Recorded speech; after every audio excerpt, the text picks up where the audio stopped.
So in case you're wondering if you could use the Pocket 3 as a studio camera, this is what it looks like. And also I apologize if you see some flickering in this LED light behind me. It was a cheap light, and now I know why, is because it is flickering. And so I have it at only a 10% intensity. If I turn it up, then you see a lot of flicker, and you can't get rid of that in post. So I'm just gonna turn it back down to 10% and we're gonna carry on. The moral to the story is don't buy cheap LED lights on Amazon. We're here to talk about the possibility that there may be a Pocket 4 on the way. Like I said, I'm shooting on the Pocket 3. I really enjoy using this camera as my main everyday video camera. Photography, not so much. Of course, it's not meant for that. It's a video camera. But I thought, it's been out for about 2 years. It's about time to talk about maybe a wish list for the Pocket 4. It's not a whole lot that I would like to see in the Pocket 4 because like I said, the Pocket 3 is almost perfect. It's pretty much the closest thing we have right now to a everyday carry video camera in your pocket. So the first thing on my wish list for the Pocket 4 is a larger LCD screen. I'm 45 years old. Sometimes when I'm shooting, it's hard to see the screen with my old eyes. And I think other people have mentioned this second thing as well.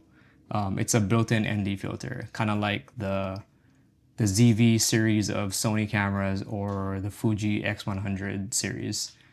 Even if it's just like a 3-stop, because with a 1-inch sensor, in my experience shooting with the ZV-1, you don't need a whole lot of ND to bring down the shutter speed with this camera.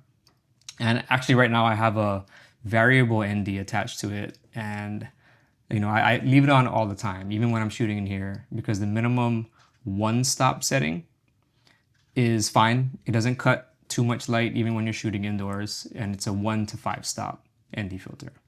But internal NDs are always good. And I think, my personal opinion, if you're gonna make something a video camera, it should have built-in ND filters. The third thing, I'm not sure if it's even possible with a device like this because it has a mechanical gimbal head, is weather sealing, or possibly build it to be a little more robust and handle being tossed in a bag, because I did have a previous Pocket 3 that I broke because I dropped it.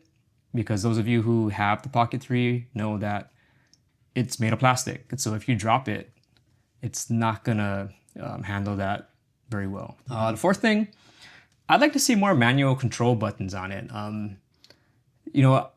If I recall, the bigger gimbals for mirrorless cameras, they have a trigger button on the back. I think I'd like to see a button on the back side so that you can flip the gimbal head with actual physical button versus either touching the screen or triple tapping the joystick as it is now on the Pocket 3.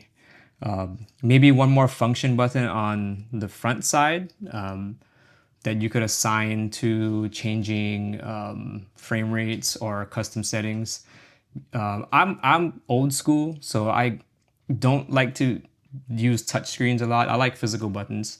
So I'd like to see a couple more manual physical buttons on the Pocket 4. And the last thing, it's a minor detail, but right now I have the Pocket 3 sitting on a PGY Tech tripod to kind of bring it up a little bit, because where's the tripod? The tripod that the Pocket 3 comes with, you have to put this extra piece on to put the tripod on it.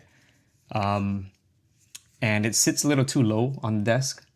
But I would actually like to see a 1/4-20 that's on the extension on the main body of the Pocket 4, so that you don't have to use an extra piece to stick it on. And if you're wondering how I'm doing that right now, I have an extra one of these because, like I said, I broke my previous Pocket 3 and I kept this piece.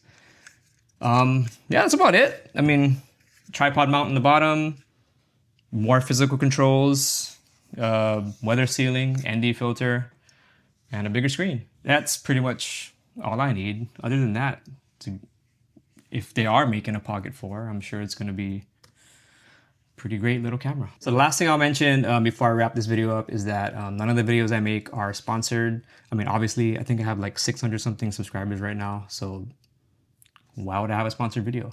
But going forward on this journey, I'm gonna try to keep it that way. I'm not interested in doing any brand deals. I won't do any reviews of things that I don't actually buy with my own money. I probably won't do any sponsored videos.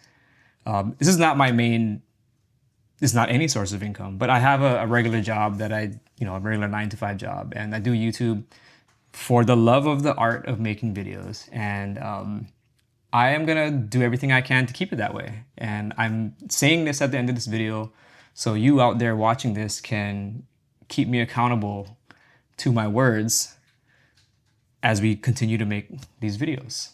Thanks for watching. Like and subscribe.